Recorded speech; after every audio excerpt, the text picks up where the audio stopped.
오늘은 세종사이버대학교의 강병욱 교수님을 초대했습니다. 안녕하세요. 안녕하세요. 강병욱입니다. 네, 저는 주식 투자가 처음인데요. 시리즈의 저자이기도 네. 한데요.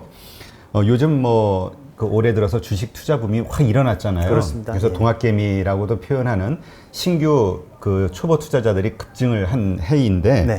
이런 분들이 어떤 관점에서는 뭐 유튜브라든가 여러 가지를 통해서 되게 스마트해진 그런 상황에서 들어왔다 뭐 이런 얘기도 있고 네. 너무 초보인데 알지 못하는데 과감하게 투자한다 이런 얘기도 있고 네. 어느 쪽 이런 상황에 대해서 어떻게 생각하시나요?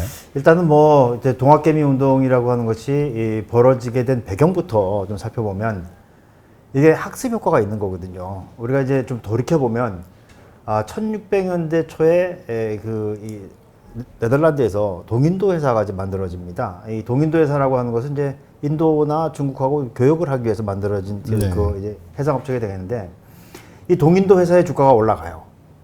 그러다 보니까 사람들이 동인도 회사의 주식만 사면 내가 저기 그 수익을 낼 것 같은데 그러지 못하는 상황들이 이제 생긴단 말이에요. 왜냐면 주식 수도 작고 또 그건 이제 과점화돼 있고 그러다 보니까 사람들이 그냥 바라만 보고 있던 그런 상황이 되겠는데 어쨌든 이제 그 네덜란드라고 한 나라가 해상 무역을 통해서 이제 국부가 쌓입니다. 그러다 보니까 사람들의 주머니가 좀 따뜻해지거든요. 그래서 이 이유 때문에 발생한 것이 바로 이제 튤립 투기로 우리가 이제 볼 수가 있는데 우리도 최근에 보면 아주 가까운 그 예를 보면은 2007년, 2008년에 세계적인 금융위기가 있었잖아요. 네, 그랬죠. 그때 이제 주가가 확 떨어졌었는데 그 다음에 뭐 막대한 양적 완화라든지 이런 유동성 공급을 하면서 올라왔어요. 그리고 또 최근에 보면 또 하나 그 사람들 내리에 남아 있는 것이 바로 이제 코인 투자 아니겠습니까? 코인 투자도 굉장히 큰 버블을 일으켰고, 네, 그랬죠. 그리고 이제 부동산으로 와 보면 부동산 시장에서의 또 갭 투자. 그러다 보니까 유동성이 많아지고 어떤 그 투기적인 현상이 벌어졌을 때 돈들이 한번 확 몰리는 이런 것들이 바로 이제 이 학습 효과를 가져와서 동학개미 운동이 이제 벌어졌다라고 이제 볼 수가 있겠는데. 사람들이 이렇게 투기적인 그 일이 벌어지게 되면은 앞뒤를 가리지 않고 들어오는 게 이제 일반적입니다. 그러다 네. 보니까 그럼 물론 이제 그 잘 준비가 된 개인들도 있겠죠. 왜냐면 개인이라고 하는 것이 스펙트럼이 굉장히 넓지 않습니까? 그래서 일부는 잘 훈련된 사람들도 있을 테고 그렇지 않은 사람들은 이제 뭐 신문이라든지 아니면 다른 사람들의 전언을 듣고 들어왔을 수도 있고 그래서 조금 저는 뭐 개인적으로 보면 좀 위험한 그런 상태로 일단 인식을 하고 있습니다. 네. 일단은 그 많은 분들이 뛰어들면서 내가 돈을 잃을 거야라는 생각은 안 하잖아요. 절대 하지 않죠. 뭐 만약에 돈을 잃을 거라고 생각했으면은 적금에 갔겠죠. 근데 그렇게 잃지 않기 위해서는 정말 많은 어떤 학습 훈련이 필요한데 네. 그게 이제 지금 없는 상태에서 들어온다 이렇게 보시는 그런 거군요. 것들이 이제 뭐 지금까지 이번뿐만 아니고 주식 시장이 존재하는 그런 상황에서는 반복적으로 나타나는 일로 이제 보셔야 될 것 같아요. 여기에는 사실 개인 투자자라고 하면은 우리는 이제 뭐 잘 모르는 사람들만 있을 거라고 생각할지 모르겠지만 잘 교육이 된 박사급들도 들어와서 여기 그 돈을 잃고 나가고 또 하물며 대학에서 이 경제를 가르친다든지 경영을 가르치는 교수들도 들어와서 손해를 보고 나가는 것이 바로 이 시장이거든요. 그러니까 다양한 인간 군상들이 있는데 잘 훈련되지 않으면 여기서 잘 된다라고 하는 것은 나중에 다시 한번 설명을 드리겠지만 그렇지 않으면 조금 어려운 그런 국면을 맞을 수도 있겠다 생각이 됩니다. 네. 근데 이제 마침 그 데이터를 보면은 올 3월 달에 많이 폭락을 했을 그렇죠. 때 그때 이제 개인 투자자들이 확 들어온 걸로 지금 나오잖아요. 그렇습니다. 예. 기관이나 외국인은 막 팔아제끼는 상황에서 그걸 다 받으면서 그래서 지금 수익률이 좀 좋다 이런 얘기도 있거든요. 일단 처음에 참여했던 사람들은 수익이 나 있겠죠. 그러니까 그리고 이제 그것은 제가 볼 때는 평균적으로 그렇게 수익이 나 있는 거죠. 왜냐하면 주가가 1400포인트까지 떨어졌다가 다시 2400까지 올라오는 과정에서 보면은 뭐 그 지수로만 보면 다 수익이 나 있는 그런 상황일 텐데 안을 좀 자세히 들여다보면은 수익이 난 사람과 그렇지 못한 사람이 공존하는 평균적인 수익이니까 누가 수익을 냈으면 누군 손해를 본 그런 상황이 벌어질 수도 있겠다는 생각이 좀 듭니다. 네.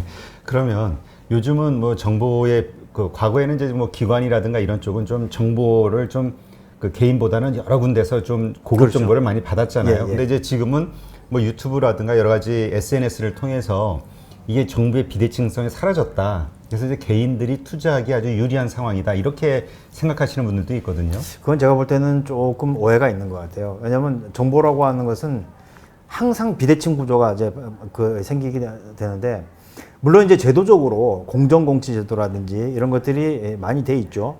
하지만 공정공시라고 하는 것은 앞에 대놓고 이제 공표를 할 때, 디스클로저를 할 때 이제 발생하는 것이고, 그렇지 않고 이제 애널리스트하고 펀드 매니저들이 밤에 만나가지고 밥 먹으면서 그냥 사적인 그 대화를 하다가 그런 정보들이 흘러갈 수도 있는 거거든요. 그건 누구도 알 수 없는 그런 상황이니까, 개인들이 가지고 있는 정보와 이제 전문가 집단이 가지고 있는 정보가 같다라고 하는 것은, 제가 볼 때는 표면적으로는 그렇게 말할 수 있을지 모르겠지만 실질적으로 들어가면은 달라질 수가 있겠고, 사실 우리가 겉으로 드러나는 현상은, 우리가 빙산 얘기를 하지 않습니까? 네. 빙산이 바다에 떠 있는 것은 일부분이고 그 밑에는 굉장히 큰 규모의 또 이렇게 그 다른 부분이 보이지 않는 부분이 있는 것처럼, 주식시장도 마찬가지죠. 여긴 또 특히 돈을 놓고 수익을 경쟁하는 곳이기 때문에 사실 공정경쟁이라고 하는 것은 어렵다고 봐야 되겠죠. 개인들은 어쨌든 힘이 약한 존재다. 그렇죠. 이렇게 봐야겠네요. 네. 뭐 정보 말씀을 하셨으니까, 우리가 이제 정보 경제학적인 그 측면에서 보면은,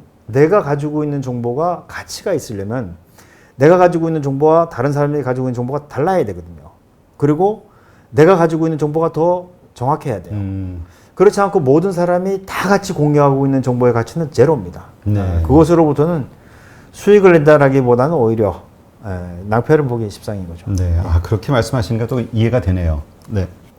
그런데 이제 재밌는 거는 뭐가 있냐면, 똑같이 잘 몰라요. 근데 네. 어떤 사람은 같은 시기에 투자를 했는데 이익을 보고, 어떤 사람은 손해를 보고, 이게 다 갈린단 말이죠. 이런 차이는 어디에서 크게 발생이 된다고 보시나요? 글쎄요, 이제 아까도 말씀드렸지만 개인 투자자들은 이제 다양하게 있으니까, 뭐 저기 누가 더 많이 벌 수도 있고 덜 벌 수도 있고 그런 상황이 될 텐데, 일단은 먼저 투자한 사람과 뒤에 따라간 사람의 차이가 있을 것 같습니다. 네. 그래서 이제 우리 게임 이론에 보면은 흔히들 많이 하는 얘기로 바보 게임 있지 않습니까? 네. 누가 더 바보인가라고 하는 것은 누가 더 상투를 잡느냐 하는 건데, 네. 많이 올라간 종목들을 서로 주고받아요.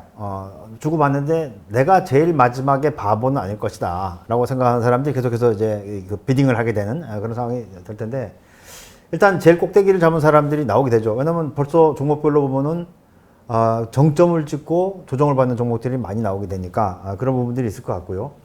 그 다음에 이제 항상 투자의 성패는 이 경제 이해력의 싸움이라기보다는 심리에 있다라고 저는 개인적으로 봅니다. 심리적으로 누가 더 강건하냐, 여기에 따라서 성과가 날 텐데, 사람들이 이제 투자를 하다 보면은 실패하는 원인 중에 하나가 급해져요. 그러니까 삼성전자를 산 사람들은 잘 산 거죠. 일단 뭐 네. 종목으로 보면요, 우리나라 최고의 기업이고 그만큼 좋은 그 주식이 없지 않습니까? 근데 수익률 측면에서 보면은 삼성전자는 다른 뭐 최근에 많이 올라갔던 CGN이라든지 이런 몇몇 종목들에 비하면은 굉장히 형편없는 거예요. 그렇죠.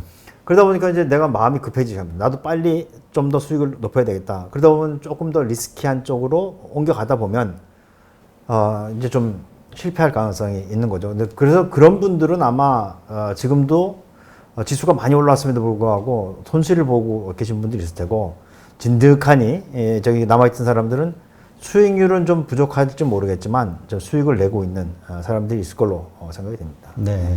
교수님은 어떻게 생각하시나요? 우리 보통 개인들이 이 주식시장에서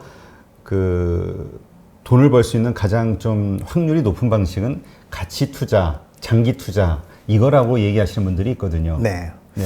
저도 그 의견은 이제 동의하는데요.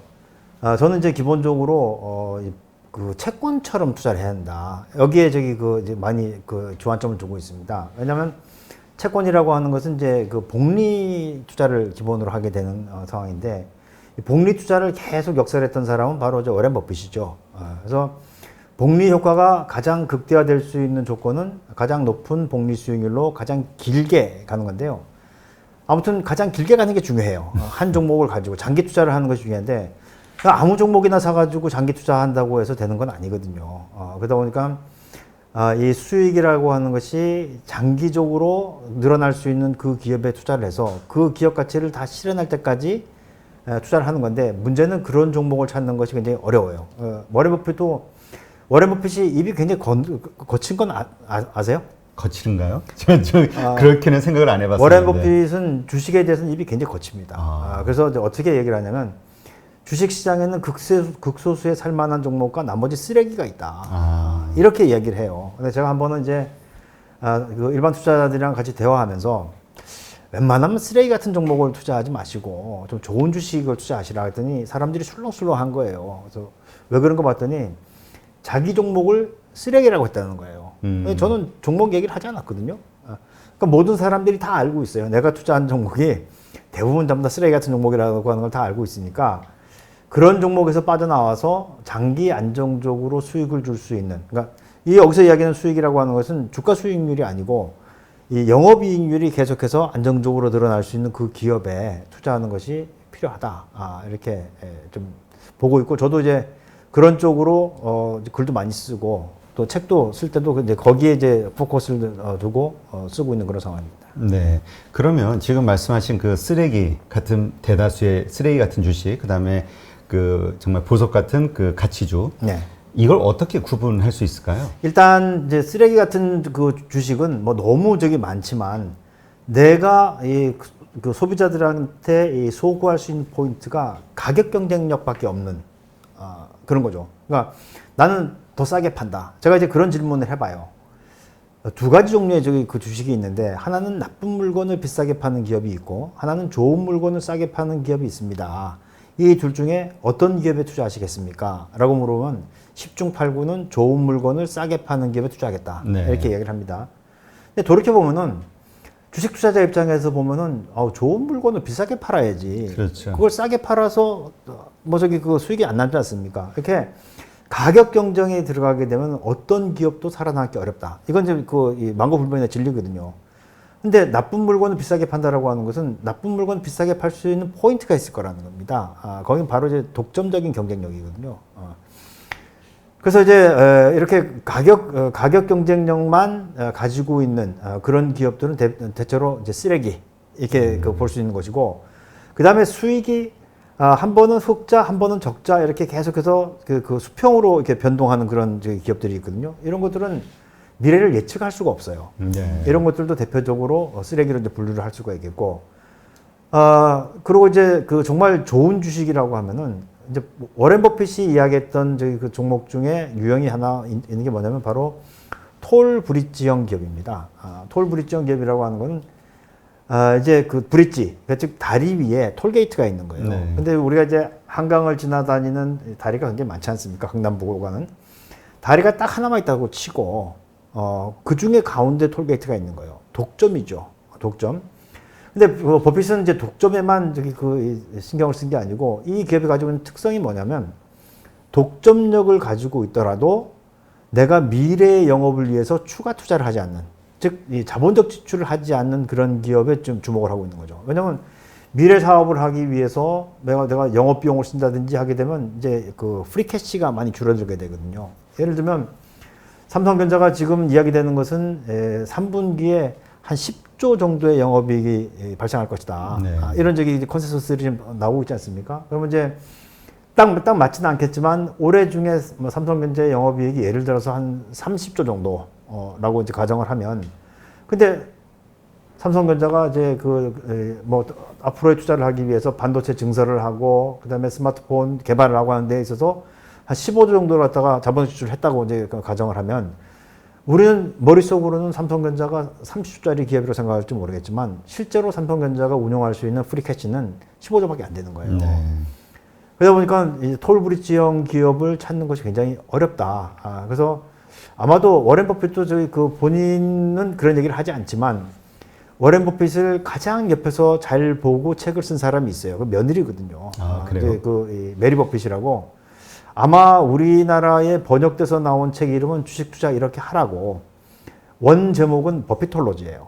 버핏학. 그래서 네. 제가 이제 2005년인가 2006년에 그 책을 봤는데 그 책을 보면서 이 책은 잘 안 팔리겠구나. 왜냐하면 내용이 어려워요. 그러니까 산수도 좀 해야 되고, 네, 그런데 거기에 이제 그런 이야기들이 나오는 거거든요. 그래서 아마도 버핏이 평생을 가져갈 종목이라고 해서 꼽은 종목 몇 개 안 되고 그 중에 하나가 코카콜라라는 점을 본다면 이제 그 워렌 버핏이 생각하고 있는 정말 살만한 그런 종목이 어떤 종목인지, 또 쓰레기로 분류한 종목이 어떤 종목인지 이런 것들은 구분이 가능하다 이렇게 보여집니다. 네. 근데 이제 사실 사람들이 사기 전에 그런 거를 구분하지 않고 산 다음에 분석을 하기 시작하잖아요. 그게 문제죠. 대부분 이제 샀는데 올라가면 일단 괜찮아요. 네. 떨어지면 이제 그때부터 이야기하는 거죠. 이게 뭐 하는 회사지? 예, 이렇게 보게 되고 그러면서 이제 그 사람이 그걸 왜 샀겠습니까?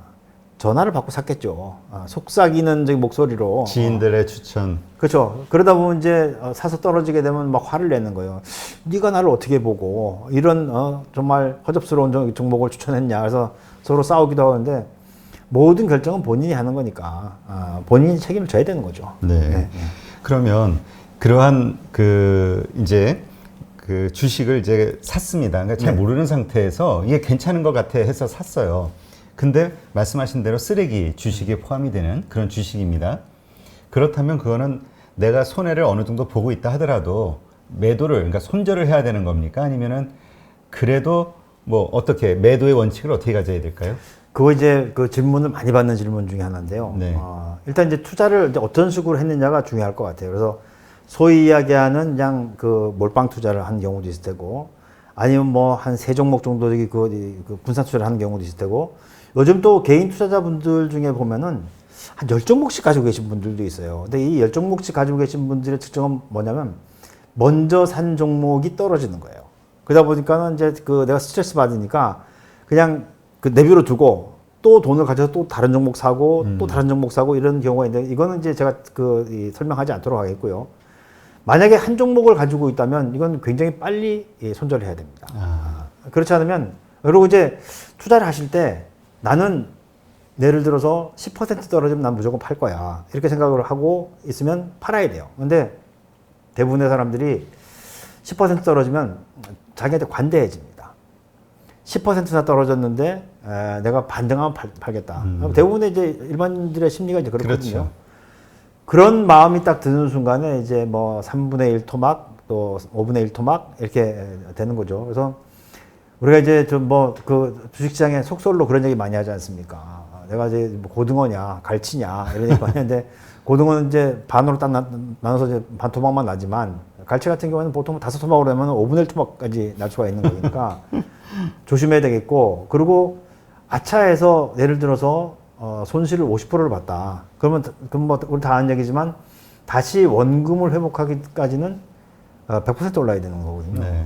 그런 행운은 나한테 잘 오지 않는다. 그래서 위험 관리가 중요하다고 이제 생각합니다. 그럼 이제 여기서 핵심은 일단 주린이들, 그러니까 처음에 주식 투자하는 분들이 투자할 때 주변의 이야기를 듣는 것보다는 정말 보석 같은 주식, 그거는 이제 말씀하신 대로 그 회사가 판매하는 제품이나 서비스가 얼마나 그 경쟁력이 그렇죠. 있는 것인가, 그렇죠. 이익률이 어떻게 높아지고 있는가, 이런 걸 보고 판단해서 결정하라는 말씀이시네요. 주식의 현재 가격이나 무슨 보통 이렇게 그래프 보면서 하는 경우들도 많이 있잖아요. 근데 이제 그래프가 사실은 그 사이에 이론적으로 굉장히 많이 홀대를 받았죠.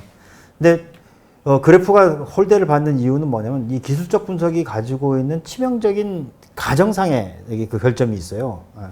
그래프가 미래에도 반복적으로 나타나는 과거의 현상이. 네. 이게 이제 그 시장의 효율성에 위배되는, 그래서 사실 대학에서 내지는 대학원에서는 차트를 가리키지 않습니다. 왜냐하면 이거는 뭐 기본적으로 효율적 시장 이론에 위배되기 때문에 이거는 쓰면 안 된다라고 하는 건데, 최근에 시장의 효율성이 많이 깨졌죠. 특히 얼마 전에 이제 그 노벨상을 받았던, 제가 한 4, 5년 전으로 기억이 되는데, 유진 파마 같은 경우에 이 사람이 이제 1962년에 시장의 효율성이라는 논문을 썼거든요. 그래서 본인이 젊었을 때는 뭐 시장이 무조건 효율적이다라고 했는데, 시장이 효율적이지 않다라고 하는 증거가 너무 많이 나온 거예요. 그 중에 대표적인 게 뭐냐면 승자 패자 뭐 이런 효과도 있거든요.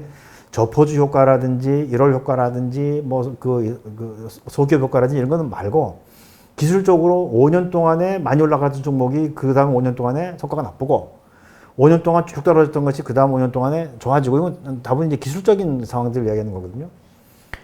너무 많은 이제 효율적 시장에 대한 반증이 나오니까 이 사람이 92년, 94년, 96년, 98년 4번에 걸쳐가지고 케네스 프렌치라는 사람하고 1년에 논문을 냅니다. 이 논문을 내면서 보니까 내가 생각했던 것처럼 내가 생각했던 거와 달리 소규모 기업 효과가 있더라. 그 다음에 이제 우리가 그 이야기하고 있는 PBR 효과 있지 않습니까? 네. 저 PBR 효과가 있더라. 근데 정말 깜짝 놀란 건 뭐였냐면 하이 베타는 하이 리턴을 주는 것이고, 이제 베타 개수라고 하는 것이 위험 개수니까 하이 리스크 하이 리턴의 관점에서 보면은 하이 베타는 하이 리턴을 주고 로 베타는 로 리턴을 줘야 되는데, 놀랍게도 로 리턴, 그러니까 로 베타, 그러니까 저베타 종목이 더 높은 수익을 주는 거예요. 그런데 이게 4번에 걸친 논문에서 다 똑같은 결과가 나온 거예요. 그러다 보니까 본인이 생각했던 그 효율적 시장이라고 하는 것은 하이 리스크 하이 리턴이거든요. 근데 그게 완전히 깨지니까 이 사람이 조금 주책맞게 98년에 베타는 죽었다, 이렇게 선언을 했어요. 이 이야기는 뭐냐면 시장이 완전히 효율적이지 않다라고 하는 것을 본인 스스로가 이야기를 한 거거든요. 그렇다면 사실 차트도 그렇게 무용한 것은 아니다라고 생각이 되는데요. 다만 이제 이 시장에서는 그런 얘기가 있어요. 기껏해야 차트, 그래도 차트. 그러니까 차트를 가지고서는 수익을 내는 것이 쉽지는 않습니다. 네. 하지만 차트를 보지 않고 매매하는 것은 또 그것도 불가능한 일이고, 그래서 차트라고 하는 것은 하나의 보조적인 수단으로 바라보는 것이지, 거기에 매달려 가지고 투자를 한다라고 하는 것은 많은 이제 트레이닝이 필요하죠. 네, 알겠습니다. 그러면 이번에는 그 많은 그 개인 투자자들이 말씀하신 한국을 대표하는 뭐 종목이 삼성전자니까요. 이런 데다 투자를 하지만 사실은 그 수익률에서 이제 좀 불만족스러운 결과들이 많이 있잖아요. 예.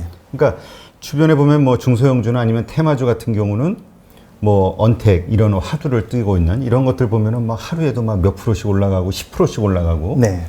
근데 이거는 뭐 안 움직인단 말이죠. 뭐 그러니까 이러다 보니까 하다가 그 뭐라 그럴까요? 자기도 그러니까 패턴이 바뀌는 거죠. 처음에는 삼성전자 우량주 투자해서 장기 투자 해야지 하려고 마음 먹었는데 이게 안 된단 말이죠. 네. 잘. 이 장기 투자 처음에 가졌던 그 투자의 원칙들은 사실 올바른 것들이 많이 있잖아요. 근데 이게 오래 지속이 안 되는 거죠. 네, 맞아요. 이런 거를 어떻게 잘 관리할 수 있을지. 이제 하나의 사례가 있는데요. 네. 우리나라 시장을 놓고 보면은 1994년의 시장이 굉장히 좀 특이한 시장이었습니다. 그러니까 1994년에 무슨 일이 있었냐면 코스피 200 지수가 발표가 됐어요. 네. 근데 그 코스피 200 지수가 발표했다라고 하는 것은 이제 96년에 선물 시장, 97년에 옵션 시장이 열리게 되는데, 기관 투자가들이 미리 이제 차익 거래를 하기 위한 이제 그 주식을 이제 확보해라라는 차원에서 미리 발표를 했단 말입니다. 그러다 보니까 94년 1년 내내는 소위 이야기하는 200개 종목, 그 블루칩이라고 하는 종목은 매일 올라갔어요. 근데 200개 종목에서 빠져 있는 종목들은 사실 매일 떨어졌습니다. 그러니까 제가 당시에는 이제 증권회사에서 이제 그 리포트를 쓰고 있었었는데요. 1년 동안 그 현상이 매일 지속이 됐어요. 네. 그러다 보니까 쓸 말이 없는 거예요. 그렇다고 해서 어제와 같습니다라고 쓰기는 어렵고. 근데 그때 이제 투자자들이 어떤 행태가 있었냐면, 삼성전자를 샀습니다. 예를 들어서 삼성전자를 샀는데 좀 올라가니까 팔았어요. 팔고 나니까 더 올라가는 거예요. 그러면 사실 삼성전자를 더 따라잡아야 되는데, 그렇지 못하고 그거보다 조금 낮은 거, 조금 낮은 거, 조금 낮은 거, 조금 낮은 거, 이렇게 몇 번 가다 보니까 나중에는 이제 그 페니스탁 있지 않습니까? 뭐 저기 1,000원도 안 되는 네. 아주 시장에서 이야기하는 소위 잡주라고 하는 종목들만 가지고 있게 되고, 그러면서 이제 시장에서 퇴출되는 경우를 이제 많이 본 거죠. 그러니까 지금도 좀 조금 상황은 다르긴 하지만 삼성전자와 같은 그래도 실적이 계속 유지가 되고 있고 또 실적을 낼 수 있는, 그건 이제 가시적으로 예측을 할 수 있지 않습니까?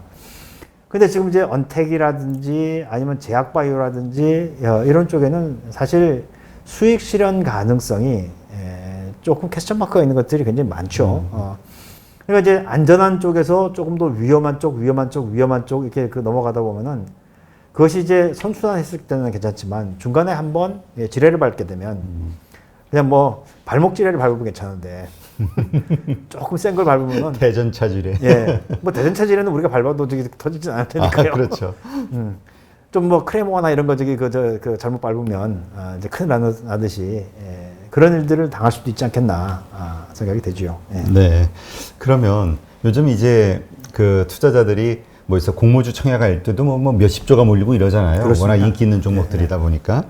그러니까 그러면서 그러니까 그런 거에도 아주 활발하게 참여를 하고 공모주에도 또 그런 것이 상장이 된 다음에도 되게 높은 가격이 프리미엄이 형성이 되는데도 과감하게 쫓아간단 말이죠. 그렇습니다. 이런 현상들이 괜찮은 건지. 제가 볼 때는 그거는 하나의 저기 그 군집 효과로 보여져요. 허딩 효과로 보이는데 돈이 몰려가니까 가는 거죠. 근데 조금만 산수를 해봐도 그게 별로 그렇게 재미없다는 걸 알 수가 있는 것이 SK바이오팜 같은 경우에 1억을 집어넣으면 뭐 40주를 받았다나 그렇지 않습니까?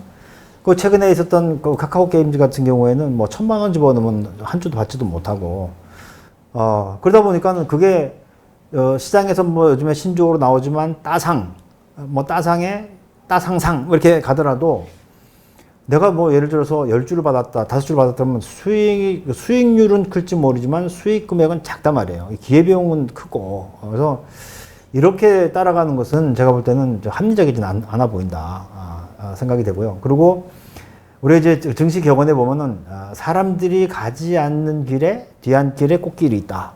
이런 얘기를 한단 말이죠. 네. 돈들이 몰리는 쪽에서는 사실 큰 수익을 내기는 건 어렵다. 이렇게 생각이 되고 그렇지 않은 저기 좀 다른 쪽에서 수익을 낼 수 있는 그런 기회를 잡는 것이 필요하지 않나 싶습니다. 네. 지금 그 수익률을 말씀하셨으니까 많은 분들이 그 개인 투자자들의 그 약점을 지적하는 것 중에 하나가 자기가 얼마의 수익률을 목표로 하고 있는지 이런 아예 그 수치가 없는 경우가 많다. 그게 네. 이제 좀 그 성공적인 투자를 하는데 큰 제약이 된다 이런 얘기를 하시거든요. 근데 요건 좀 이제 그 구분해서 볼 필요가 있을 것 같은데요.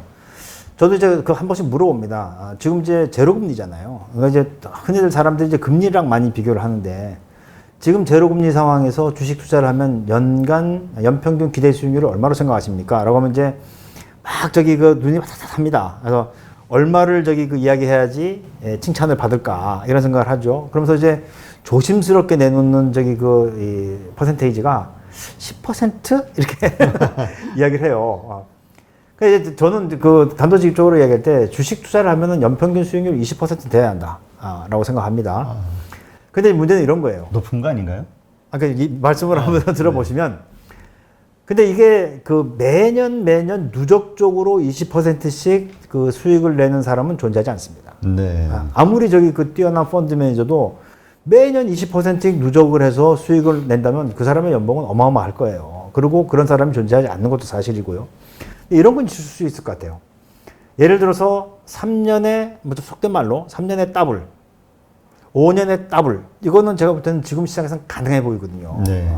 그러면은 3년에 더블이면 연평균 수익률이 산술적으로 33%예요. 그리고 5년에 더블만 하더라도 연평균 수익이 산술적으로 20%거든요. 그러니까 이런 마인드를 가지고 있다면 수익률 관리가 충분히 가능한데 우리는 무슨 생각을 하냐면 연간 20% 내려면 내가 월 평균 2%씩은 저기 수익을 내야 되니까 이거 계속해서 누적해서 나가려고 하다 보니까 그게 안 되면 이제 마음이 흔들리는 급해지는 이제 그런 그 상황이 있다 이렇게 생각하는 거죠. 네. 그러면 그 지금 말씀하신 우리가 이제 보통 주식 투자도 그 투자라는 개념이 있고 트레이딩의 개념이 있지 않습니까? 네네. 그냥 주식의 가치를 보지 않고 가격만 가지고 보는 걸 이제 트레이딩이라고 한다고 보면 일반적인 우리 개인 투자자들이 이 트레이딩으로 성공할 확률이 있나요? 높나요? 평균적으로 보면 저는 없다고 생각합니다. 평균적으로 보면 없지만 주식시장에 보면은 분명히 그 트레이딩을 통해서 큰 수익을 낸 사람도 있어요. 있고 하지만 이제 그런 사람들이 가지고 있는 이 특성은 뭐냐면 정말 기계처럼 매매하는 겁니다. 뭐 제가 이제 그 옆에서 한번 봤던 그 경험이 있는데 제가 아는 사람은 이제 선물을 가지고 이제 트레이딩을 했었는데요. 이 친구는 돈을 벌면 하루에 1포인트. 당시에 이제 지금은 이제 배수가 좀 내려왔지만 당시에는 이제 1포인트당 50만 원이었거든요. 올라가면 1포인트, 떨어지면 0.5포인트. 그러니까 그 수익을 내면 50만 원, 손실을 보면 25만 원. 매일매일 그걸 하는데요. 아침에 이제 그 시초가가 지나고 나면 가격이 빨리 움직이는 그런 상황이었단 말입니다. 그러면 예를 들어서 딱 3분 만에 1포인트 수익이 났어요. 그러면 단말기를 끕니다. 예. 그리고 5분 이내에 25만 원 손해를 봤어요. 그러면 그 매매 정리하고 단말기를 끕니다. 그리고 어딜 가냐? 산에를 가는 거예요.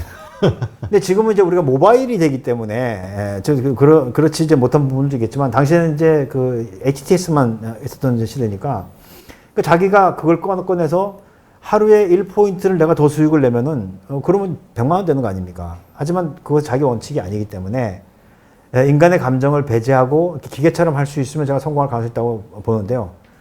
아, 그렇게까지 되기까지는 좀. 아니, 그 지금 선물 말씀하시니까 그 저희 방송에 이제 출연을 네. 이제 모시고자 하는 그 어떤 그 유명한 투자자분이 계세요. 선물 쪽으로. 네. 근데 이제 그분이 자신의 계좌를 저한테 이거 그러더라고요. 자기 와이프한테도 공개를 안 하는 건데 이제 보여준다 하면서 계좌를 보여주는 거예요. 자동 그 뭐죠? 매매를 해가지고 하는데 15억의 자본금이 700만 원까지 떨어지더라고요. 근데도 그냥 자동 프로그램으로 그냥 계속 해요. 그러니까 그게 결국 한 20억이 되더라고요. 그러니까 인간의 소위 휴먼 저지먼트가 빠지면 가능한데 이거를 이 휴먼 저지먼트를 빼기가 쉬우냐? 제가 볼 땐 그렇죠. 아니 1억이 100만 원만 돼도 1000만 원만 돼도 막 가슴이 떨려서 못 벌렁벌렁거리죠. 그러면 이러한 그 초보 투자자 주린이에서 우리가 이제 조금 그 뭐라 그럴까 고수로 좀 반열에 좀 올라가려면 네. 그 어떤 게 좋을까요? 예를 들면 종목을 이렇게 보면서 투자하는 바텀업 형식이 있고 그 톱다운 방식이라고 해서 전체 거시경제를 보면서 이제 뭐 섹터를 보고 뭐 이런 어떤 네. 방식들이 있지 않습니까? 그렇죠. 뭐 탑다운도 있고 바텀업도 있고. 네. 예. 어떤 것들이 좀 더 효율적일까요? 개인 투자자들에게. 네, 저는 이제 사실 저는 이제 뭐 이쪽에서 그 강의도 하고 논문도 쓰고 책도 쓰고 하지만 저 굉장히 의식이 많은 사람이거든요. 그러니까 특히 주식에 대해서는 의식이 많은 게 이거는 내가 주식하고 싸우는 것이 아니고 주식 뒤에 있는 사람하고 싸우는 거거든요. 그러니까 이제 서로 간의 심리를 따져야 되는 그런 상황인데 그렇다면 과연 이제 주가라고 하는 것이 경제 상황하고 정확하게 맞물려 돌아가느냐 여기에서는 제가 굉장히 그 의구심이 많이 있습니다. 네. 왜냐하면 이 경제를 갖다가 계속 저도 이제 젊었을 때는 주식이라고 하는 것은 경제를 반영하는 거울이고 그래서 경제 상황에 따라서 주가가 움직인다라고 이제 믿고 있었는데 그것이 이제 괴리가 생기기 시작한 거예요. 근데 그게 지금 현재 있는 현상들 아니겠습니까? 펀더멘탈은 계속해서 쪼그라들고 있는데 주가는 계속 올라가는 그런 상황이고 그러다 보면은 탑다운으로 내려오는 것은 조금 잘못된 의사결정을 할 수 있다. 특히 제가 한번 이제 책을 쓰면서 그 고민을 해봤어요. 두 가지 방법이 있습니다. 경제, 산업, 기업 이렇게 내려오는 경우가 있고 기업, 산업 그리고 경제 이렇게 올라가는 방법이 있는데 근데 이제 그 책을 이제 보셨는지 모르겠지만 대부분의 책에서 그건 이제 그 교과서에도 이렇게 나와 있는데 개인 투자자들은 정보가 제한적이기 때문에 탑다운 즉 경제, 산업, 기업으로 가는 것이 맞다 이렇게 이야기를 하고 있는데요. 근데 책이라고 다 맞는 건 아니거든요. 네. 예를 들면 이제 뭐 워렌 버핏이라든지 아니면 이런 그 가치 투자를 하는 사람들의 투자 하는 방법들을 쭉 정리를 해보면은 이 사람들은 다 바텀업을 합니다. 기본적으로 기업을 먼저 보고 그다음 그것이 산업적으로 적합한 것인지 그렇지 않으면 경제가 받쳐주는 것인지 이렇게 가는데요. 근데 그 둘 차이는 제가 볼 때는 주식을 얼마나 많이 사느냐 적게 사느냐는 차이인 것 같아요. 그러니까 버핏이 또 이런 얘기 한 적이 있었어요. 주식 투자 절대 하지 마라. 실제로. 근데 이제 그렇게 얘기하면 이제 사람들이 의아해하는데 버핏은 주식 투자를 하려면 제대로 해라는 거죠. 그냥 아무거나 막 사지 말고. 그래서 이제 이 탑다운을 하게 되면 경제가 좋으냐 나쁘냐에 따라서 경제가 좋으면 경기 민감주, 경기가 나쁘면 경기 방어주. 그럼 예를 들어서 지금 이제 경기가 안 좋으니까 경기 방어주 쪽으로 간다 그러면 그 안에서 뭐 언택이라든지 아니면 식음료라든지 그걸 고를 거 아닙니까? 네. 그러면 그 안에서 그럼 뭘 사야 되느냐? 1등기업 사는 거죠. 그러니까 탑다운으로 내려오게 되면 결국은 어떤 기업이든지 내가 주식을 사야 되는 이런 그 결과가 나오는데 바텀업으로 가게 되면은 많이 스크리닝을 해낼 수가 있어요. 스크리닝을. 그래서 저는 투자를 하실 때 우리가 경제라든지 이런 모든 걸 다 알기가 어려우니까 기업에 좀 주목하시라. 기업에. 그래서 이 기업이 과연 지속 가능성이 있는 그런 기업인지 그리고 이 기업이 가지고 있는 제품이 이 라이프 사이클이 긴지 짧은지 적어도 그 정도는 구분해 낼 수 있으면 오히려 더 투자하는데 좀 쉽지 않을까 그런 뭐 생각을 하고 있습니다. 네. 근데 이제 만약에 어떤 기업을 선택을 해서 투자를 하게 되면 이제 그 기업의 가치가 계속 올라가기를 바라는 건 주주의 그럼요. 입장에서 뭐 어쩔 수 없는 당연하죠. 거죠. 당연한 거죠. 우리가 주주 입장에서 그러한 기업의 가치를 올라가게끔 할 수 있는 어떤 방법들도 있나요? 그러니까 이제 그 가장 중요한 것은 사람도 마찬가지고 기업도 마찬가지고 본업 경쟁력이거든요. 이제 저는 이제 뭐 개인 투자자들이 요즘에 재테크 많이 하고 주식 많이 하는데 이분들이 전업 투자자라면 그냥 주식 맘대로 하라고 이렇게 이야기하고 싶어요. 근데 대부분 보면 이제 부업으로 한다든지 아니면 잠깐 짬을 내서 그 투자를 하는 사람들이 많단 말입니다. 그러면은 이게 너무 잦은 매매는 하지 말라고 이야기를 합니다. 왜냐하면 잘못하면 본업에 영향을 줄 수가 있다는 얘기죠. 기업도 마찬가지입니다. 기업도 이제 본업 쪽에서 이익이 나는 그런 기업은 좋은데 본업에서는 이익이 잘 나지 않고 좀 부업 같은 데서 이제 그 이익이 나는 이런 경우에는 좀 낭패를 볼 수가 있는 게 최근에 하나 이 사례를 보면은 이제 우리가 많이 주목하고 있는 테슬라 같은 제가 경우에 지금 테슬라 말씀드리려고 했어요. 테슬라의 전기차 부분은 영업이 굉장히 부진해요. 네. 하지만 이제 그 크레딧 쪽에서 수익이 나는 그 탄소 배출권. 그 이제 탄소 배출권 같은 거죠. 아.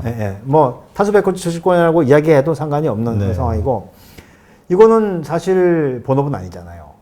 그리고 한때 현대차가 굉장히 애를 먹지 않았었습니까? 10조 5천짜리 땅 때문에. 그렇죠. 예. 그러니까 그게 만약에 10조 5천을 땅에 투자하지 않고 한 1조 정도만이라도 전기차라든지 수소차 쪽에 투자를 했다면 그렇게 낭패를 보지 않았을 것 같아요. 그러니까 본업에서 경쟁력을 얼마나 갖느냐가 중요한 것이지 그거 뭐 건물 지어 가지고 물론 이제 앞으로 이제 그것이 뭐 저기 또 사업 목적에 본업으로 들어올 수도 있겠지만 그게 이 기업 가치를 올리는데 결코 도움은 되지 않는다. 그래서 본업 경쟁력을 보는 것이 중요하고 본업 경쟁력이 약화되면은 그 주식은 무조건 팔아야 한다. 네. 그러면 이제 이거는 기업이 그렇게 이제 뭔가 경쟁력을 더 높이기 위한 여러 가지 요소들을 이제 알아서 해줘야 되는데 그렇게 하도록 주주 입장에서 요새 뭐 주주 운동 같은 것도 있고 뭐 그러지 않습니까? 소액주주 운동이라든가 네. 이런 게 효과가 있는가 혹은 그럴 만한 우리의 정성을 쏟을 만한 가치가 있는가 효율성이. 그렇죠. 이제 저는 소액주주 운동이 굉장히 필요한 운동이라고 생각하고 있는데요. 근데 이제 최근에 자본시장을 이제 대중자본주의 이렇게 얘기하지 않습니까? 저는 이 대중자본주의라고 하는 것이 가지고 있는 의도가 굉장히 좀 의심스럽다 이런 얘기를 많이 합니다. 이제 얼마 전에 삼성전자가 이제 액면 분할을 크게 했잖아요. 그래서 지금 이제 삼성전자 액면가는 100원이란 말입니다. 그 50분의 1 저기 액면 분할을 한 거죠. 그러면서 이제 주식수가 엄청 늘어났어요. 그런데 이제 최근에 그 기업들이 또 하고 있는 배당 정책을 보면 배당 평준화 정책을 쓰거든요. 그러니까 이익이 많이 나던 이익이 작게 나던 일정한 금액의 배당을 해주는. 그러니까 사람들이 이걸 주식이라고 느끼지 않고 채권이라고 느끼게 하는 그런 상황이고 또 주식을 아주 잘게 잘라 놓으면은 그러면 이제 한 개인 주주가 그 주주총회에 가서 내 의사를 갖다 관철시키는데 임팩트가 굉장히 작아지지 않습니까? 그러니까 경영으로부터 주주 경영으로부터 이제 많이 멀어지게 하는 그런 일들이 지금 주식시장에서는 횡행하고 있는 거죠. 그 액면 분할을 해서 주수가 늘어나게 되면은 소액주주들의 어떤 그러한 영향력이 조금 더 약해진다고 보시나요? 약해지는 거죠. 모래알처럼 붙어지는 거죠. 네, 모래알처럼 모래알은 그 끈기가 없기 때문에 뭉쳐지지 않거든요. 그 말씀은 예를 들어서 뭐 1% 혹은 뭐 0.1%, 0.5% 이런 식으로 크게 가질 만한 어떤 사람들도 주수가 많아지면 그렇게 안 가질 수 있다는 건가요? 안 가질 수도 있고 그리고 주식수가 많아지면은 그 주주가 많아지지 않습니까? 네. 주주라고 하는 사람들은 개인 투자자 스펙트럼이 넓듯이 일단은 많이 퍼지니까 그러니까 생각이 좀 다르고 그리고 이제 액면 분할을 할 때 이제 잘 생각하셔야 되는 게 뭐냐면 이번에 이제 어딥니까 테슬라도 그렇고 그 애플도 그렇고 이제 거기는 액면 분할이 아니고 주식 분할이죠. 그런데 액면가가 없는 이 자본주의니까 이렇게 주식수가 많이 늘어나게 되면은 그러면 이제 주식이 무거워집니다. 그러니까 이건 이제 주식시장의 생리예요. 그러니까 주가가 탄력적으로 움직이려면 소수의 사람들이 분점하고 있을 때 주가가 탄력적으로 움직이거든요. 근데 다수의 사람이 이제 그 아주 넓게 분점을 하고 있으면 어떤 이유도 간에 누군가는 팔아야 돼요. 그 뭔가 좀 올라갈 만하면 매물이 나오고 근데 그런 걸 이제 주식시장에서 주식이 주가가 무거워진다라고 하는데 주가가 무거워지는 거죠. 아, 네. 일단 주주가 많아진다는 거는 주가 측면에서 좀 비효율성이 있는 거네요. 유리하지 않죠. 예. 그렇군요. 그러면 지금 이제 만약 교수님이 여윳돈이 있다고 네. 하면 지금 뭐 화두가 많잖아요. 많죠. 그러니까 3월 이후로 V자 반등이 일어나면서 성장주 중심으로 뭐 언택 중심으로 해서 많이 올라왔고 이게 버블 논란도 좀 있고요. 네. 그 다음에 아직 가려면 멀었다. 뭐 이런 얘기도 있고 뭐 여러 가지 저 의견들이 존재하는데 지금 이런 상황에서 괜찮은 어떤 섹터 이런 게 있다 그러면 어디라고 보시나요? 좀 고민이 많은 그런 질문이 되겠는데요. 저는 이제 조금 길게 보면은 우리가 이제 경기 변동을 일으키는 요인들을 이제 그 파동 가지고 봤을 때 뭐 콘트라TF가 있고 주글라가 있고 그다음에 이제 키친이 있고 이렇게 하지 않습니까? 저는 이제 최근에 콘트라TF에 조금 이제 꽂혀 있는 그런 상황인데요. 뭐 콘트라TF 50년짜리 파동인데 이 파동을 일으키는 가장 첫 번째 요인이 신기술, 그 다음에 새로운 자원, 또 인구의 변화 이런 쪽이 이제 영향을 준단 말이죠. 근데 최근에 우리가 콘트라TF의 시작이라고 저는 개인적으로 생각하는 것이 아이폰의 출현이에요. 네. 그러니까 우리가 이제 그 전에는 전부 다 PC 환경에서 내가 일을 하려면 일어나서 책상에 앉아서 부팅을 하고 이제 일을 했었는데 요즘에는 이제 뭐 잠도 못 자면서 모바일을 가지고 하지 않습니까? 그리고 이제 모든 환경이 이제 모바일을 가지고 하고 있기 때문에 요거는 제가 이제 볼 때는 일단 콘트라TF가 시작됐다. 근데 문제는 50년짜리이기 때문에 단기적으로는 해결을 하지 않는 걸로 보여지고요. 그리고 이제 이 산업이라고 하는 것이 동태적으로 커지거든요. 동태적으로 커진다라고 하는 것은 과거에 성했던 기업 산업이 지금도 성하지는 않는다는 겁니다. 그러니까 과거에 성했던 것이 쇠퇴하기도 하고 새로운 것이 나오기도 하고 그 새로운 것이 만개를 하는데 지금 이제 인터넷이라든지 그렇지 않으면 2차 전지라든지 이런 아니면 뭐 보안이라든지 이렇게 이제 여러 가지로 이제 구분이 되는데 여기 하나 좀 주목해 봐야 되는 건 먼저 검증을 받은 산업이 있어요. 그게 바로 이제 90년대 말 2000년 초에 있었던 IT 버블을 거치면서 살아남은 기업들이 있지 않습니까? 네. 이제 인터넷. 이쪽은 제가 볼 때는 일단 검증을 받았다. 하지만 이제 2차 전지라든지 그렇지 않으면 전기차라든지 이쪽은 아직 검증대에 올라 있는 그런 거거든요. 그래서 먼저 검증을 받은 데는 산업이 커질 수 있는 여지가 있고 지금 이제 그 검증대에 올라 있는 것들은 이거에 뭐 시간이 5년, 10년 걸릴 수 있는 것이기 때문에 여기 이제 변동성이 생길 수가 있고 이렇게 이제 구분하고 있고 그래서 저는 기본적으로 언택의 시대는 맞다고 봅니다. 맞다고 보는데 그 중에서 누가 핵심이 될 것인지 하는 것들은 고민을 해봐야 될 것 같고 그 안에서도 수요를 지속적으로 창출할 수 있는 것은 무엇인가? 이거 굉장히 이제 찾는 거죠. 근데 아직 못 찾았어요. 만약에 제가 찾았다 손치더라도 공개적으로 이야기하지 않을 겁니다. 네. 혼자 투자해서 그럼요. 돈은 혼자 먹어야 맛있는 거거든요. 네. 네. 그러니까 이게 보통 우리 사람의 심리라고 치면 그러니까 결국은 왜 주변에서 이거 정말 괜찮은 종목이야라고 막 추천해 주는 것들은 사실 믿기가 좀 힘든 것들. 저는 그냥 단적으로 그 사람들한테 이야기합니다. 그 사람이 사서 떨어진 거야. 그래서 가격 뭔가 매수세를 좀 더 붙이고 싶어서 너라도 좀 사다오. 뭐 그렇지 안 그러면 그 얘기를 뭐하러 하겠습니까? 네, 알겠습니다. 혹은 미리 사두고 있기 때문에 좀 올려줘로. 네. 그러니까 야, 우리 같이 투자하자. 이거는 좀 신뢰성이 있겠네요. 그나마. 글쎄요, 한번 같이라고 할 때 서로 계좌를 열어보는 게 아니기 때문에. 그렇죠. 예. 알겠습니다. 네, 그럼 이번엔 미국 시장과 관련해서 좀 질문을 드릴게요. 미국 나스닥 시장 같은 경우는 사실 지난 12년 동안 계속 상승을 해온 상태에서 지금 또 뭐 엄청나게 V자 반등을 해가지고 상장을 하고 있죠. 성장주, 기술주 중심으로요. 근데 이제 요 며칠간 좀 조정이 있었고요. 이거에 대해서 이제 일시적인 조정으로 보는 사람들도 있고, 이제 하락 추세의 반전이다 이렇게 보는 분들도 있거든요. 어떻게 일단 보시나요? 일단 이제 미국 시장이 한 10년 정도 올라온 것은 이제 고무적인 사실이고요. 근데 그 사이에 있었던 일들을 가만히 보면 사실 펀더멘탈은 좋아진 게 별로 없어요. 펀더멘탈 좋아진 게 없고 하지만 대형 기술주들은 상당히 이제 수익을 많이 낸 거죠. 아까 좀 그 봤던 것처럼 언택이라든지 아니면 산업이 동태적으로 변하는 그런 환경이라든지 이런 쪽에서는 이제 충분히 가능하고요. 그리고 이제 우리가 이제 그 역사를 배울 때 사실 책으로 배워져 왔습니다. 우리가 갈 수가 없는 거니까. 그래서 구석기 시대에서 신석기 시대로 넘어오는데 수천만 년, 몇 개의 시간이 걸리는데, 우리는 이제 책을 보면은 그냥 뭐 한 10분이면 그 구석기 신석기를 넘어오잖아요. 그 사람들이 생각하고 있는 이 시간의 길이가 좀 그 실제적인 길이하고 심리적으로 가지고 있는 거리하고 좀 차이가 있다고 봅니다. 예를 들면, 그 1600년대에 있었던 이 튤립 버블이요. 튤립 버블 때도 좀 말도 안 되는 버블 같지만 그게 3년을 갔거든요. 아, 오래 갔네요. 예.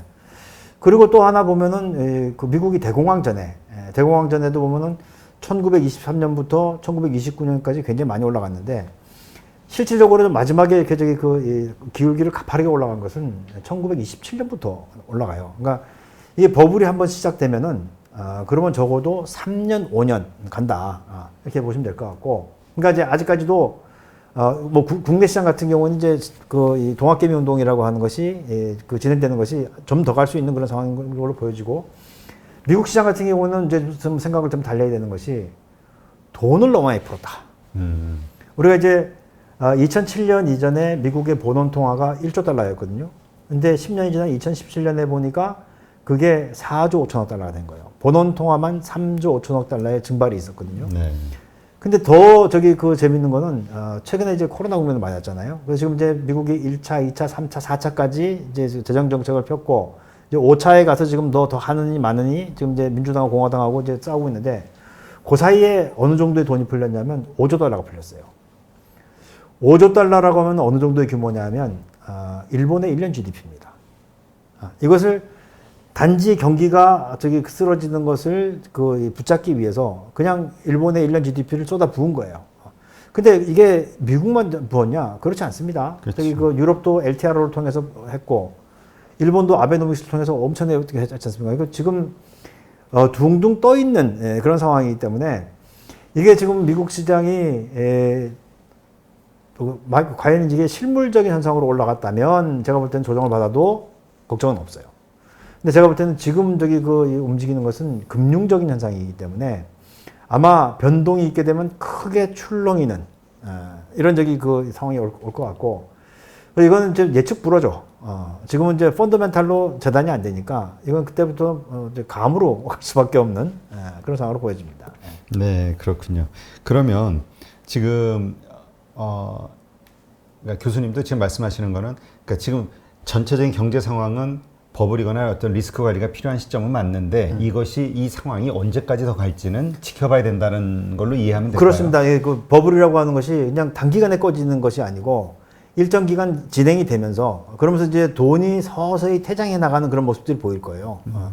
그때 이제 아마 그 버블이 확 꺼지는 그때 꺼질 때는 굉장히 크게 꺼질 가능성이 있는 것이죠.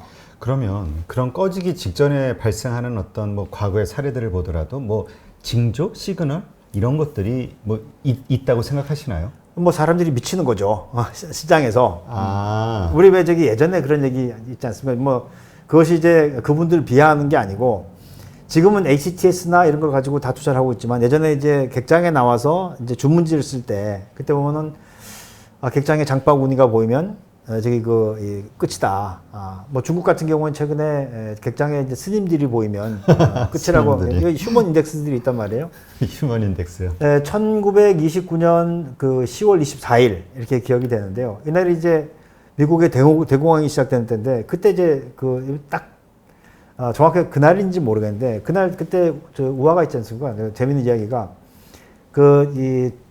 존 F 케네디의 아버지. 네. 조셉 케네디는 정말 이 월가에서는 욕바지였었어요. 욕을 엄청 먹는 사람이었거든요. 왜냐하면 이 조지 F 케네디는 공매도를 통해서 돈을 버는 사람이었어요. 그래서 이제 사람들은 다 주가가 올라가기를 바라는데 이 사람은 때만 되면 공매도를 해가지고 정말 사람들한테 비난을 많이 받았는데 이 사람이 이제 이 월가에 출근하기 전에 이제 구두를 닦았다는 거 아닙니까? 그 얘기 한번 들어보셨죠? 네. 구두를 막 슈산보이가 구두 닦기를 막 하면서 그 꼬마가 선생님 지금은 어떤 주식이 좋고 어떤 주식이 좋고 하다 보니까 이 사람이 한 장만 딱 나왔다는 거예요. 아, 한 장만요. 이 어린아이까지 주식 얘기를 하는 걸 보면 이건 완전 버블이다. 그래서 사람들이 그 안에서 막 완전히 광기가 벌어질 때 이런 걸 이제 사인으로 볼 수밖에 없는 것이죠. 그래서 최근에 일반인들의 돈이 확 몰리고 그리고 가수요가 확 늘어나는 것은 개인적으로 볼 때는 좀 조심해야 되는 사인이다. 네. 그렇게 보는 거죠. 네. 근데 그렇죠. 그렇게 보는데 근데 이게 자꾸 시간이 언제 이게 지금 분명 그런 시점인 것 같긴 한데 그건 아무도 알 수 없어요. 예.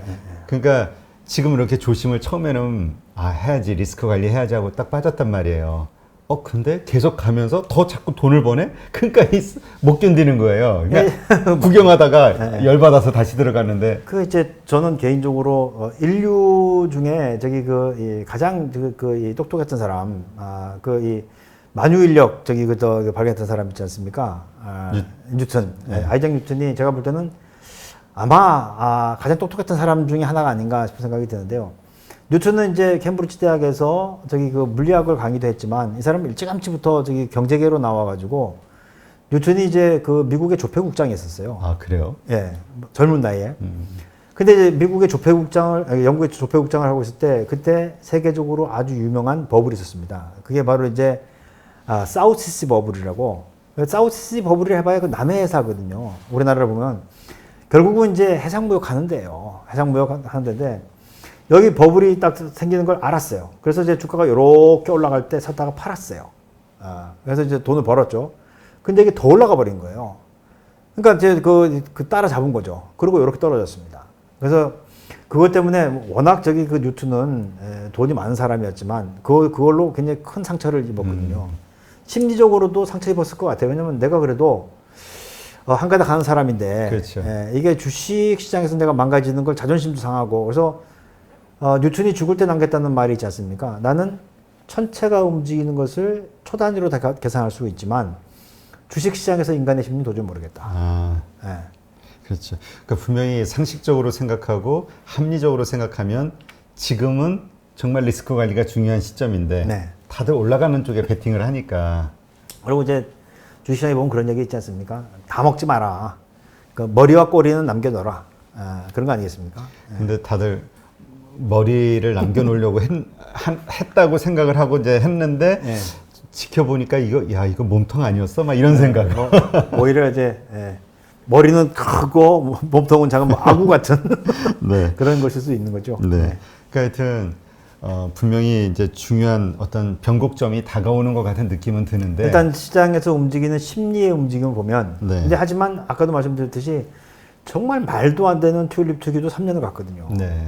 그래서 이거는 제가 볼 때는 이제 이게 더 길어질 수는 있겠지만 사실 지금처럼 폭발적인 상승은 지금까지 있었던 폭발적인 상승은 오지 않을 걸로 봅니다. 왜냐하면 제가 하나 주장하고 있는 것 중에 하나가 뭐냐면 버블이 생기게 되면 결국은 이제 돈이 많으냐 주식이 많으냐의 싸움이거든요. 네. 근데 끝에 가면 항상 주식이 많아져요. 이건 이제 뭐 증자를 하고 이제 그런 게 아니고요. 처음에 10,000원짜리였을 때는 10,000원 주고 샀지만 이게 올라서 50,000원이 되면은 한 줄 살 때 50,000원의 돈이 들어간단 말입니다. 그러니까 돈이 무한정 있을 수가 없으니까 끝에 가면은 주식이 많아져서 공급이 많아지게 되면 이제 떨어지는 그런 상황이 온다는 거죠. 그래서 주가가 많이 올라갔다라고 하는 것은 굉장히 큰 부담이죠. 네. 그러면 요즘 이제 성장주 같은 경우는 몇 년 후, 10년 후, 20년 후에 이익을 가져다가 끌어대면서 네. 지금의 가격을 합리화하는 어떤 이제 이런 성향들이 있지 않습니까? 네. 그러면서 이제 거기에다 붙이는 지수로 이제 PDR, 네. 드림을 갖다 붙이기도 드림 하는데, 레이쇼. 예. 이거에 대해서는 어떻게 보시나요? 이것도 이제 하나의 좀 사례를 좀 들어드리면 우리 이제 IT 버블이 있었을 때, 네. 1990년대 말 2000년대 초까지 IT 버블이 있었을 때 그때 주식 시장에서 가장 선도했던 종목이 새로운 기술이라는 종목입니다. 네. 그때 이제 뭐 다들 아시는지 모르겠지만 다이얼벤이라고 하는 이제 무료 인터넷 전화였었거든요. 근데 가만히 생각해 보면 굉장히 웃긴 거예요. 왜냐하면 영리를 목적으로 하고 있는 그 기업의 주 상품이 무료예요. 네.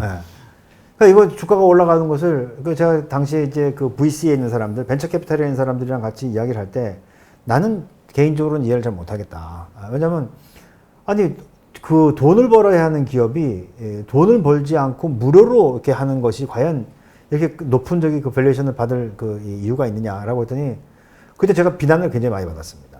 너는 세상이 바뀌는 걸 모른다. 지금은 기업이 돈을 안 벌어도 된다는 거예요. 그래서 좀 제가 좀 속된 말로 이게 무슨 개풀 뜯어먹는 소린가. 그러니까 그래서 그 사람들 얘기는 그거예요. 앞으로는 기업이 돈을 벌지 않고 이제 회원들이 많이 쌓이게 되면 그 회원의 가치를 통해서 IPO, 즉 이 증자를 통해서 이제 그 파이낸싱을 하면 된다 이런 거거든요. 근데 그게 그때의 논리였었어요. 네, 그랬죠. 회원 수가 네. 자산이다. 근데 몇 년 지나고 보니까 사람들이 갑자기 생각이 든 게 그래 돈도 못 버는 기업이 왜 이렇게 올라갔지? 그래서 버블이 다 꺼져버렸다고요. 그러니까 이제 우리가 이제 PDR이라고 하는 것은 지금 보면 이제 드림처럼 보이지만 사실 사람이 꿈을 꾼다고 해서 모두 다 실현되는 건 아니잖아요. 모두가 다 드림스 컴 트루가 되면 좋겠는데 그걸 이루는 사람들은 많지 않다. 그렇다면은 지금 이제 그 이 PDR이라고 하는 걸 가지고 재단을 하더라도 이게 과연 그 실현될 수 있는 것이 있는가? 특히 창업론 쪽에서 나온 논문들을 보면은 이제 우리가 뭐 100개의 기업이 창업되면은 한 5개만 살아남고 네. 나머지 다 죽는다는 거 아니겠습니까? 네. 그런 점에서 본다면 일단 꿈을 갖는 건 좋지만 그 꿈이라고 하는 것이 정말 이 진실로 실현될 수 있는 건지는 따져볼 필요가 있겠고요. 최근에 이제 제가 쓴 책은 아니기 때문에 좀 책 소개를 해드리면 그 뉴욕 대학의 그 에스워스 다모다란이라는 저기 그 교수가 최근에 그 출간한 책 중에 하나가 이제 이 내러티브 인 넘버스라고 하는 책이 있는데요. 이제 그분이 이제 주목한 건 뭐냐면 이 숫자를 다루는 사람들은 숫자는 잘 다루지만 이게 스토리를 입히지 못하는 거예요. 근데 스토리를 이야기한 사람들은 막 되게 그 꿈을 막 향해서 나가는데 이 사람들이 진짜로 숫자로 그것을 증명을 하지 못하는.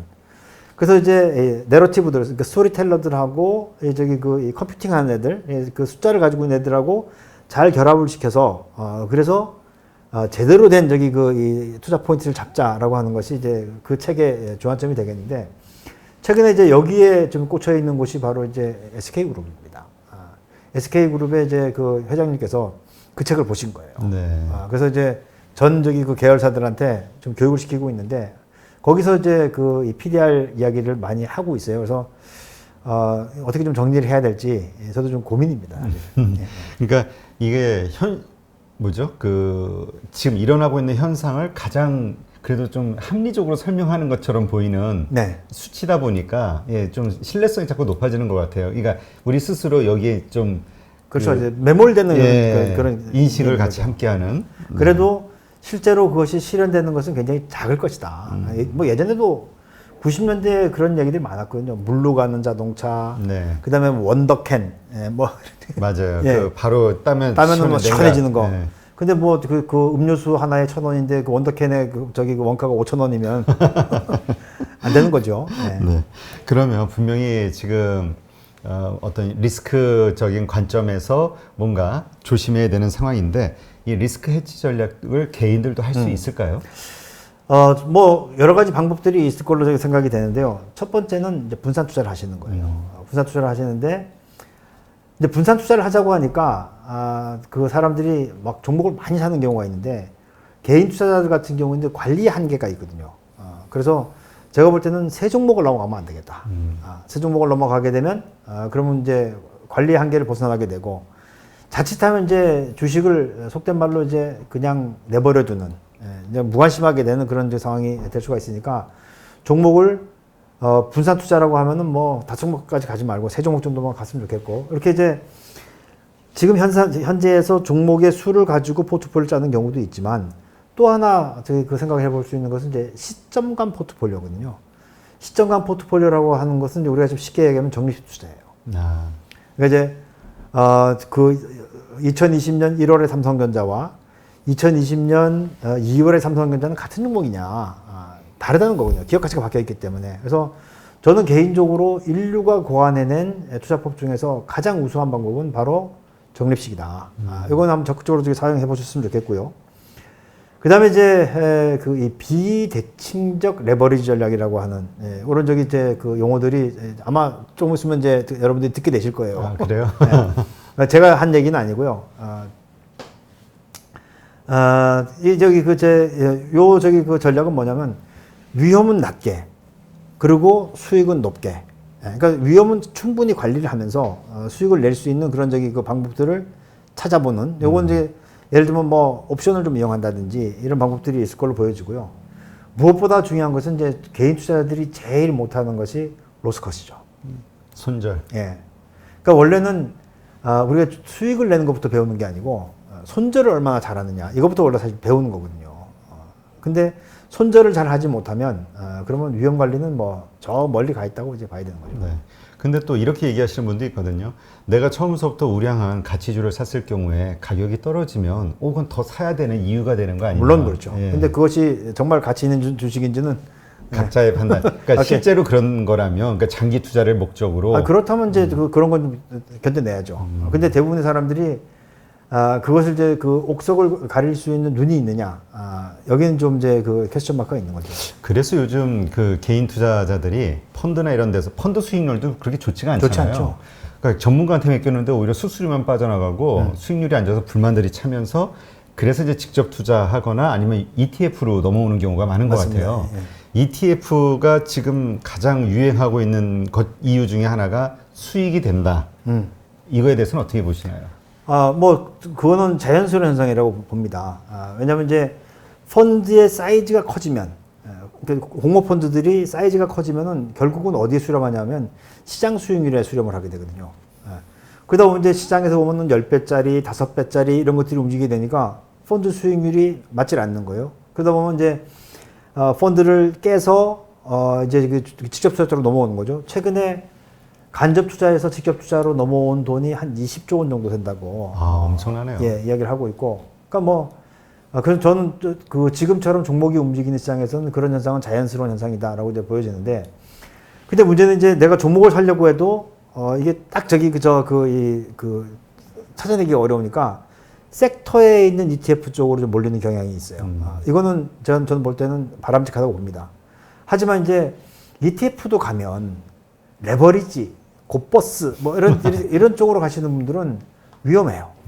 왜냐하면 레버리지를 키운다라고 하는 것은 잘못 갔을 경우에 손해가 날 수가 있겠고, 그리고 이제 레버리지 ETF의 특징은 뭐냐면 추세를 가지고 움직일 때는 분명히 수익이 많이 나지만 이렇게 변동하는 시장에서는 오히려 수익률이 줄어듭니다. 이게 복리를 계산하는 이 효과 때문에 그런 거거든요. 그래서 한쪽으로 몰렸을 때 좋은 면, 나쁜 면 이렇게 있고, 섹터에 있는 ETF를 투자하시는 분들은 정말 거기에서 주도주가 나오면 ETF를 팔고 이제 이쪽에 그 종목으로 가는, 이제 이게 이 플러그 앤 플럭 저기서 전략이라고 이제 부르잖아요. 그쪽으로 하시는 것도 방법이 되겠는데 좀 위험해지죠. 네. 예. 그러니까 결국 안전한 투자는 없는 거죠.